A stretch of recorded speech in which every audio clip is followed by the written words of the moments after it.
In recent years, we are starting to notice violent extremism targeted at immigrants. In El Paso in 2019, 23 people were killed in a shooting inside of a Walmart. Investigators say the 21-year-old shooter admitted he traveled to the store to target Mexicans. As for the shooter in El Paso, he published an online manifesto documenting his reasoning and hatred.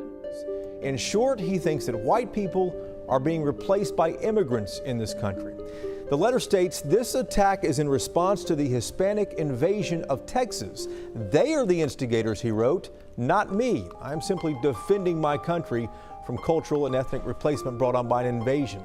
The shooter cites inspiration from the Great Replacement theory, one that posits that white people are being replaced by immigrants, Muslims, and other people of color in their so-called home country.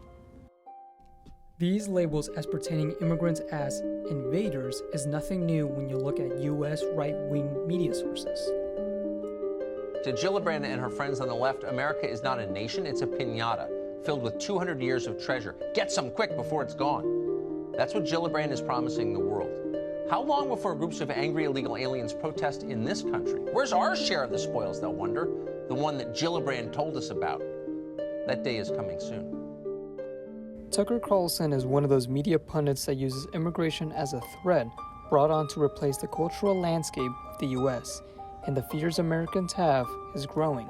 Last week, a new study in the National Academy of Sciences found that Trump voters in the 2016 election were motivated less by economic anxiety and more by status anxiety, fears of waning power and status in a changing America.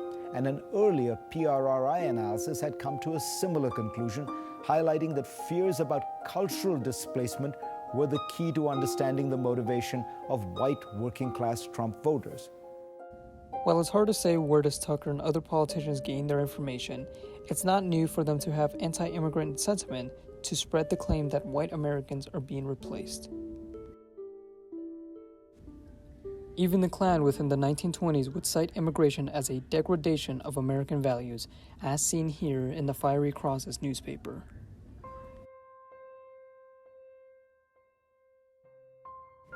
And this theme of immigrants changing America has not been lost, especially on some on the news. Because in some parts of the country, it does seem like the America that we know and love doesn't exist anymore.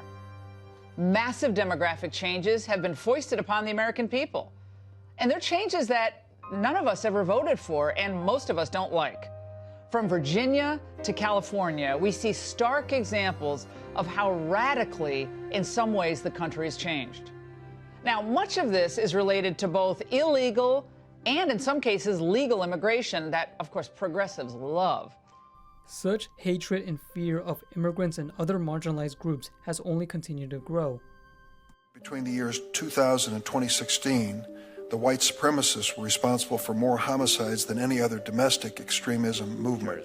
And I will say that a majority of the domestic terrorism cases that we've investigated are motivated by some version of what you might call white supremacist violence, but it includes other things as well.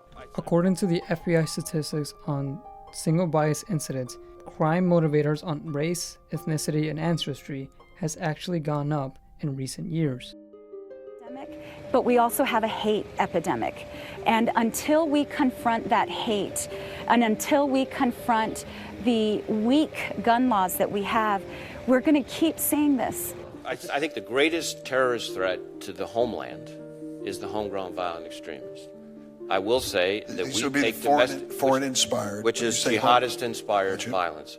That does not mean, by any stretch of the imagination, that we don't take domestic terrorism, including hate crime committed on behalf of some kind of white supremacist ideology, extremely seriously. We must call out newscasters and politicians with anti-immigrant views on calling immigration an invasion, and demand legislators to target white supremacist cells online to diminish hate speech. If not, we will expect to see the same thing over and over again.